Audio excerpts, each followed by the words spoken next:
Welcome back. Welcome back to the morning show here on Tobago Updates Television, and thank you so much for staying with us. We begin conversations this morning in studio. We head straight on over to conversations with a representative from the T.T.P.S.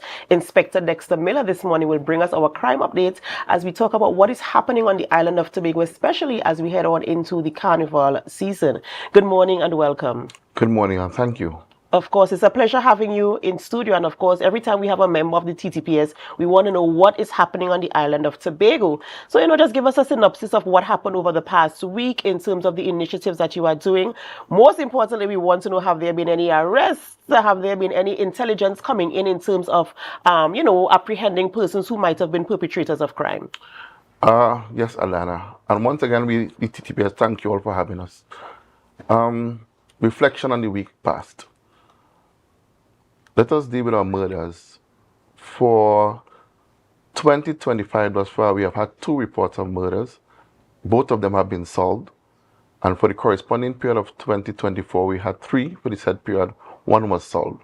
So there's an improvement in that area. And that improvement is because of the intelligence and the approach of the T.T.P.S at this point in time in terms of our crime fighting initiatives.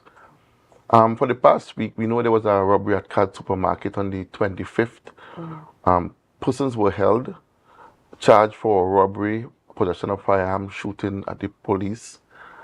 And those matters were before the court or are before the court at present. Persons were granted bail. In the Scarborough district for the past week, there were 2 reports of larceny. Persons are held in those reports. All items are recovered in those reports. And persons are due to go before the court in those matters. Now, we are seeing a trend where, because of the approach at this present time by the T.T.P.S, that there seems to be a measure of control where crime fighting is on the island. We are seeing a downward trend, and we thank God that things are in a trajectory that we would want to see the direction going into the carnival period. What would you attribute that to, the downward trajectory of crime and having a handle or control, especially in spaces? I know last week I saw activity in the Scarborough area. I saw visibility there. I saw police vehicles around. Even up to last night, I think, in the same Scarborough area, I saw. So what do you attribute the successes to? Well, coming out of the meetings with the Commissioner of Police, the executive of the Tobago Division, ACB Suberu and Sinasup Eli and Mr. Joseph, the superintendent, were given certain mandates. Those mandates were passed down to the troops, so to speak. And there's a renewed call for commitment. Resources have been put on the drawing board in terms of manpower, in terms of surveillance and monitoring. So with those factors in place, there's a different approach right now. In terms of visibility, there's an increase in manpower on the island from Trinidad, and we continue to employ that measure. And there are certain strategies which I cannot, for reasons of obvious, cannot give you the details, but we are seeing a renewed presence of the police based on what is mandated to us at this present time. Do you see, I know we usually say, if you see something, say something. Do you see the cooperation and the collaboration with communities, persons coming forward and giving information, whether it is anonymously or coming into the station, to give any type of information that will assist in your intelligence and, detecting what is happening? Yes, we are seeing an increase in that area. In terms of saying something, persons may not come to the station for obvious reasons. There's still a fear of crime. We have to be real. But we are seeing persons submitting information which we would work on and put pieces together in various communities in order to bring about the results we would want to see. And as you prepare for Carnival, I know Carnival in Tobago around this time isn't as hectic as in October for the Tobago centric carnival, but what is the conversation like in terms of putting measures in place, ensuring that we have a safe carnival season? We have the panorama happening, we have all the different types of events that will happen leading up to carnival, whether it is private or government. What are some of the things that have been put in place to ensure safety? Well, while we say that it's not as hectic, we don't view it as that. Carnival is carnival. we in law enforcement, we treat everything on the red level from the onset. If we have an intensified approach, we will have the results we want.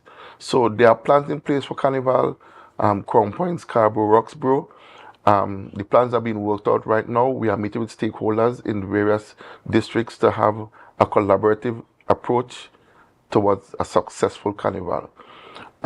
We at the T.T.P.S would like to ask members of the public or persons who intend to hold events to be mindful that Scarborough and Roxborough districts, there's a dance hall permit required for some events. We see that 200 persons are omitting to make that application for lack of knowledge, one, and two, some persons are waiting till the last minute to submit applications that require the police's permission or input. So we are here. We can also partner with persons in planning from the beginning their events to get on the correct footing where the law is concerned. Do you think you were mentioning some permits that promoters need to have for their events? Some of them might not be aware that they need these permits. Do you intend to do any type of public education? I know last season we had someone from, I'm trying to remember which organization, talking about the types of permits that persons need to have. Are you going to do any, whether it is private, solely or collaborative public education drive to ensure that, listen, promoters, these are the things you need to have for any type of event, and this is the type of, let's talk about lady strength, for instance, if you want to have a party that is catering to a certain amount of people, what type of, are you going to do any type of that collaboration heading into the season? We have already started, and programs like this, we can roll out some of them. We know most events you need a cut license, you need permission from the EMA, you need permission from the fire service, you need the dancehall permit I just spoke about, you need requisite permission from the owner of the premises, and we would appreciate if persons send us these applications in advance, way in advance, because there's a process of investigation that must take place in order to give you the best recommendation. In terms of the size of your venue and the expected crowd that you have, the police have a ratio that we have to work out on a one-on-one ratio to give you the requisite strength needed. Now, some persons are saying they're having an event, but they are not selling alcohol. The police is not only to monitor alcohol, the use of or the dispensation of alcohol. We are also there to crowd control and manage. So even though you are not selling alcohol, it is a requirement that you should, and a recommendation that you should have the police present in your event. I hope that, promoters are paying attention to what is happening. And I know last year we had the same issue, calling for promoters to bring in their applications early enough. I think that agency we had on was EMA, actually. And I'm hoping that, you would comply, make things easier, come together to ensure that things happen. Moving forward on the island of Tobago, I know you mentioned earlier that there is more manpower on the island, so we'll see more visibility. In terms of maintaining the mandate of securing persons in Tobago and ensuring we live in a space where we feel comfortable, how is it working in terms of, I know there's a cultural difference, sometimes knowing the terrain, knowing the areas, and stuff like that. How has that worked in synergy to ensure that, you carry the same mandate along?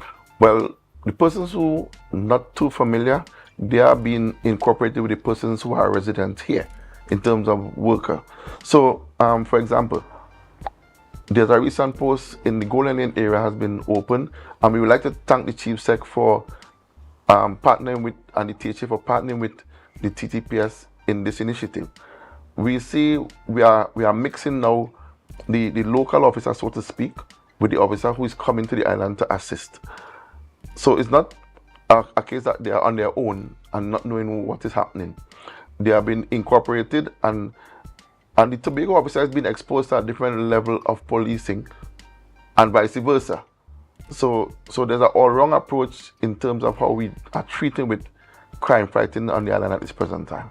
All right, well, I will continue to, expect a certain level of, service coming out of the T.T.P.S, especially having to deal with what happened last year. And you're mentioning now that you see the decrease, which we actually look forward to. And I'm hoping that communities will continue to come forward and partner and collaborate with the T.T.P.S. All the agencies, the protective agencies will continue to come forward, have the conversations, implement strategies. I know that we might not be able to know the details of the strategies for reasons of, safety and security, national security reasons. And so I do hope that as you continue to move forward, we get the result, we get the information, communities are empowered to come forward, they feel that sense of security, and we can, enjoy the spaces that we call Trinidad and Tobago, and more so here in Tobago. In closing, is there anything else you'd like to share with our viewers? Well, we like to thank the Chief of Defense Staff, because the TTDF has been integral in our operational plan, and we like to thank them for that collaboration. In closing, we like to continue to thank the members of the public for their part they are playing in the present situations, towards the successes, towards the reduction. We want to continue to implore them to continue to trust in us, continue to have confidence in the service. We are resilient, we continue to fulfill our mandate, and we stand steadfast in our approach towards crime fighting on the island. All right, and we continue to, lend our support in as much as we can, and look forward to hearing great things coming out of the T.T.P.S. Thank you. Ladies and gentlemen, we've been speaking with Inspector Dexter Miller of the T.T.P.S, bringing the crime update there, and of course talking about a little bit of what is happening in terms of course, I know you've been seeing a lot of boots on the ground, especially in the Scarborough area, and we can feel safe that the plans are on the way to ensure we have a safe carnival period. Up next, what we speak with up next is Melanie Forbes. Melanie Forbes is up next. She is the sales coordinator at the Magdalena Grand Resort. We're going to be talking something really fancy this morning, and you want to be a part of that conversation. But before we have that conversation, we go for a short break, and as we go, we invite you to help us share the live, share the live, share the live. We'll be right back.